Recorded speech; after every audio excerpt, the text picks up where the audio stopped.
Hi, I'm Dana Brandt. I run Ecotech Energy Systems in Bellingham, Washington.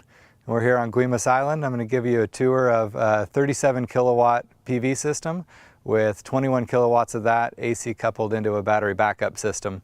You can see here about 11 kilowatts of the system in Sanyo high efficiency solar panels. The rest of the arrays are on this side here and just behind you. The electricity from the array that we were just looking at comes down this conduit here and feeds into these two inverters that convert the DC electricity from the solar panels into the AC electricity that we use in the house. The output from these three solar inverters is combined in this sub panel. So there's one output from that flowing into this automatic transfer switch. During normal operation, the automatic transfer switch is going to send all of that electricity into this sub panel to combine in with these two inverters. So all 5 solar inverters have their output combined here with one output flowing through this production meter, which counts all of the solar production over time, which is used for one of our state financial incentives. The electricity flows from there through the large disconnect switch and then into the house panel. From there it goes to the lights, appliances, everything. Anytime there's a surplus in that electricity, it flows back through the main house meter and back to the grid. And you can see the arrow blinking vigorously to the left right now, showing that we're selling a tremendous amount of electricity back to the grid right now.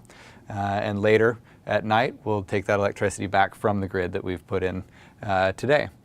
During a grid failure, then the automatic transfer switch will switch the output from those 3 inverters into the battery room where we'll go next, and these 2 inverters will turn off. This is the critical loads panel of the house. These are the circuits that will be backed up in the case of a power failure. All the other circuits in the house will be turned off, and these will be kept alive by these 2 Sunny Island inverters. They're operating off of this battery bank here to keep this alive.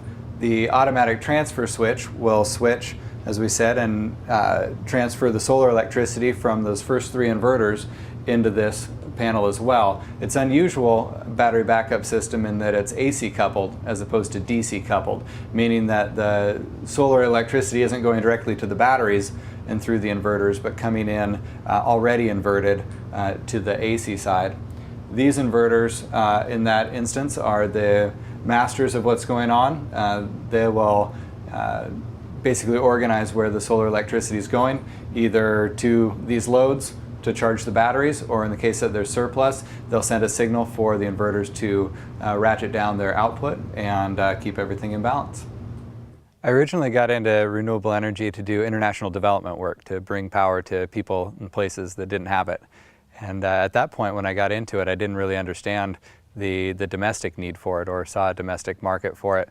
About 7 years ago, I moved back home to Bellingham and started Ecotech as Whatcom County's first solar contractor, and have been working to bring that renewable energy to the domestic market and installing systems and teaching people that solar really does work in the Northwest.